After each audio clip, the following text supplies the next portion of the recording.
Undang-Undang Ciptaker merubah aturan sertifikasi halal. Marissa Haque mengatakan perlahan umat Islam Indonesia dimurtadkan. Assalamualaikum warahmatullahi wabarakatuh. Guys, saya bukan ahli perburuhan, tapi karena saya berusaha menjadi muslimah yang baik dan menjadi juru suara, juru bicara dari mungkin beberapa pihak yang takut dengan posisinya sekarang dan takut kehilangan pekerjaan, dan saya juga pasti resikonya akan kehilangan pekerjaan.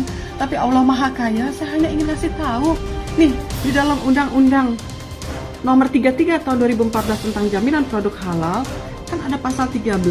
Pasal 14 itu dikatakan ketentuan pasal 14 dihapus, hilang, dan konsekuensinya non muslim bisa jadi auditor. Kan kacau nih, ini urusan halal kok.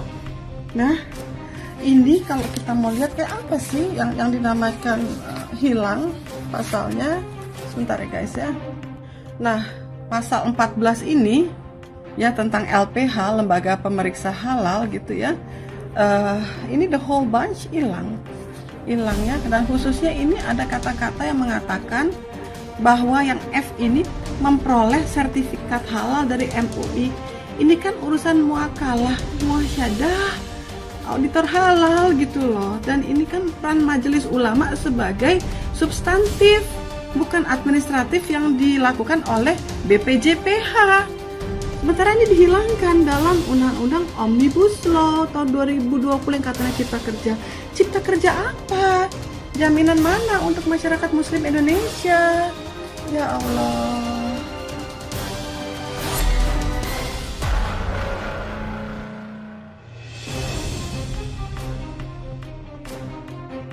Artis era 80-an Marissa Haque menyebut Undang-Undang Cipta Kerja sebagai kejahatan terorganisir.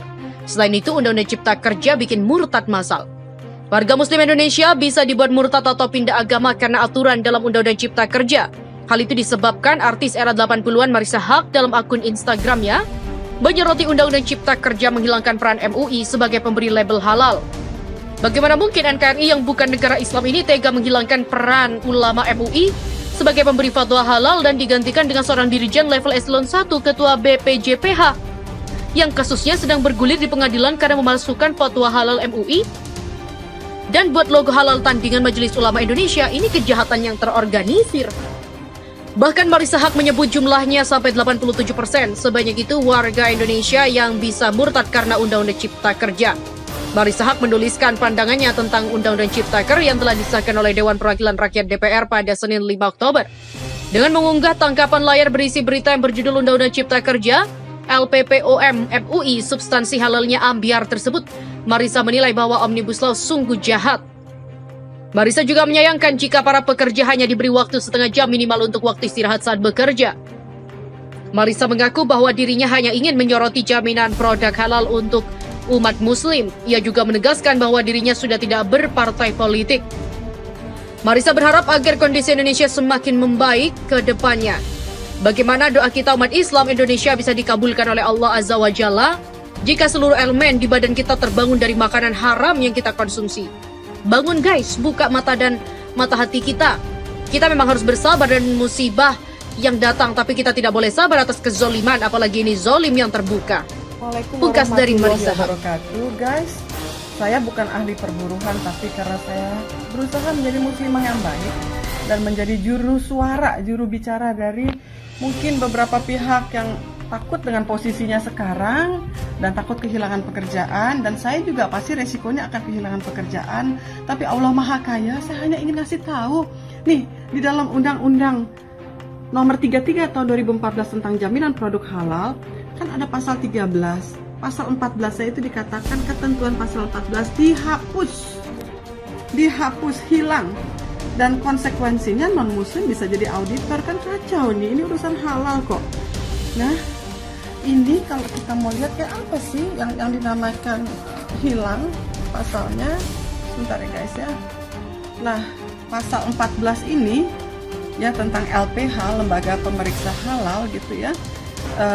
Ini the whole bunch hilangnya, dan khususnya ini ada kata-kata yang mengatakan bahwa yang F ini memperoleh sertifikat halal dari MUI. Ini kan urusan muakalah, muasyadah, auditor halal gitu loh. Dan ini kan peran majelis ulama sebagai substantif, bukan administratif yang dilakukan oleh BPJPH. Sementara ini dihilangkan dalam Undang-Undang Omnibus Law tahun 2020 yang katanya Cipta Kerja. Cipta Kerja apa? Jaminan mana untuk masyarakat Muslim Indonesia? Ya Allah.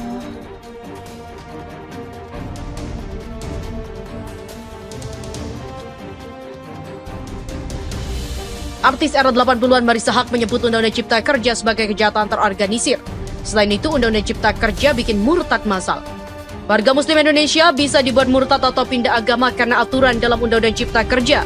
Hal itu disebabkan artis era 80-an Marissa Haque dalam akun Instagramnya menyoroti Undang-Undang Cipta Kerja menghilangkan peran MUI sebagai pemberi label halal.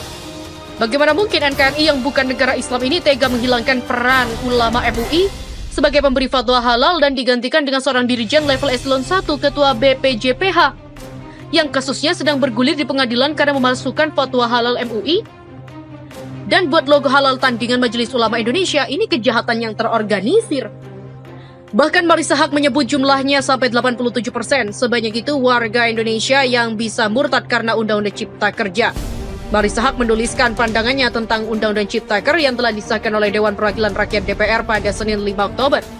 Dengan mengunggah tangkapan layar berisi berita yang berjudul Undang-Undang Cipta Kerja, LPPOM MUI substansi halalnya ambiar tersebut, Marissa menilai bahwa Omnibus Law sungguh jahat.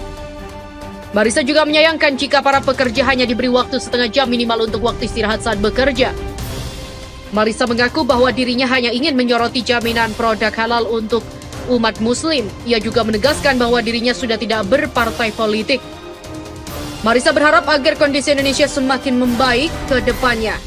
Bagaimana doa kita umat Islam Indonesia bisa dikabulkan oleh Allah Azza wa Jalla jika seluruh elemen di badan kita terbangun dari makanan haram yang kita konsumsi? Bangun guys, buka mata dan mata hati kita. Kita memang harus bersabar dan musibah yang datang, tapi kita tidak boleh sabar atas kezoliman, apalagi ini zolim yang terbuka. Pungkas dari Marissa Haque.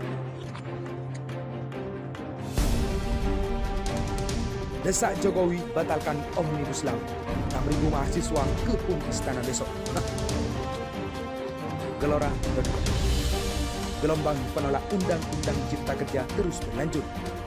Diperkirakan 6.000 mahasiswa akan melakukan unjuk rasa ke Istana Kepresidenan di Jalan Merdeka Utara, Jakarta Pusat pada Jumat 16 Oktober 2020 besok. Anggota Aliansi Badan Eksekutif Mahasiswa Seluruh Indonesia atau BEM, si Andi Hiar mengatakan mahasiswa tetap mendesak Presiden Joko Widodo untuk mengeluarkan peraturan pemerintah pengganti undang-undang atau Perpu untuk membatalkan Omnibus Law Undang-Undang Cipta Kerja. Estimasi akan turun sekitar 6.000 orang, baru datang dari wilayah Kalimantan dan Sulawesi. Tuntutannya masih sama dengan kemarin. Kami tetap desak Presiden untuk mengeluarkan Perpu, kata Andi, Kamis 16 Oktober 2020. Dia menerangkan aksi akan dimulai sekitar pukul 13.00 waktu Indonesia Barat atau setelah sholat Jumat. Mereka mendesak pemerintah membatalkan Undang-Undang Cipta Kerja dan fokus mengendalikan pandemi COVID-19. Saat hati rakyat telah tersakiti, buruh menjadi korban atas kerakusan para penguasa dan oligarki, pendidikan, perekonomian, kesehatan, dan segala aspek kehidupan dikebiri. Maka sampaikanlah ke seluruh pelosok negeri bahwa demokrasi kita telah mati, ujarnya.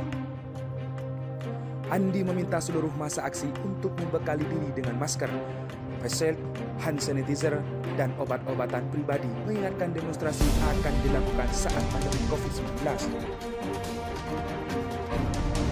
Diketahui, DPR dan pemerintah mengesahkan rancangan Undang-Undang Cipta Kerja menjadi undang-undang dalam rapat paripurna di gedung DPR, Senayan pada Senin 5 Oktober 2020. Keputusan ini disetujui oleh 7 dari 9 fraksi. Mereka yang setuju antara lain PDIP, Golkar, Gerindra, Nasdem, PKB, PAN, dan P3. Sementara 2 fraksi yang penolak adalah Demokrat dan PKS.